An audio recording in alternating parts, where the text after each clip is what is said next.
A la recerca de l'estel de Nadal.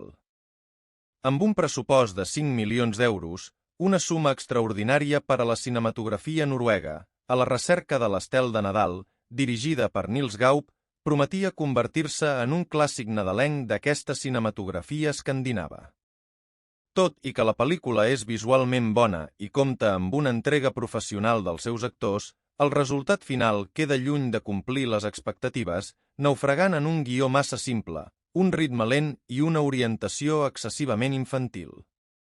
Les actuacions són un dels pilars més estables de la pel·lícula. En quant a l'apartat tècnic, aquest és on la pel·lícula destaca amb més força. La fotografia explota els impressionants paisatges noruecs, oferint imatges que evoquen l'esperit del Nadal amb bellesa. El disseny de producció és força treballat. Els efectes visuals efectius. En aquest sentit, el pressupost està ben aprofitat. Tot i els encerts tècnics, A la recerca de l'estel de Nadal falla estrepitosament a l'hora de mantenir l'interès del públic. Amb 70 minuts de metratge, la pel·lícula es fa inexplicablement llarga. El ritme és lent. Un altre gran problema és el to excessivament infantil i ensucrat. La narrativa està tan simplificada que deixa poc espai per a capes més profundes o elements que puguin captivar un públic més ampli.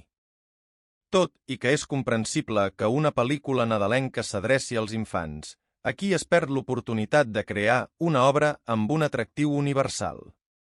El resultat és una història monyes que, en lloc d'emocionar, acaba esgotant. També hi ha una absència sorprenent. Una cançó d'Alexander Rybak, un artista noruec amb gran renom, hauria estat un afegit perfecte per als títols de crèdit finals. La seva música hauria pogut elevar l'experiència emocional i deixar una impressió més duradora en el públic. La seva absència es percep com una oportunitat perduda, sobretot tractant-se d'una superproducció nacional que podia explotar aquest talent local per afegir una dimensió musical memorable. A la recerca de l'estel de Nadal és un exemple d'una producció on els aspectes tècnics i artístics superen amb escreix la qualitat del guió. Tot i ser un plaer visual i comptar amb unes actuacions correctes, el ritme lent, el to massa infantil i l'absència de riscos narratius fan que l'experiència resulti decebedora.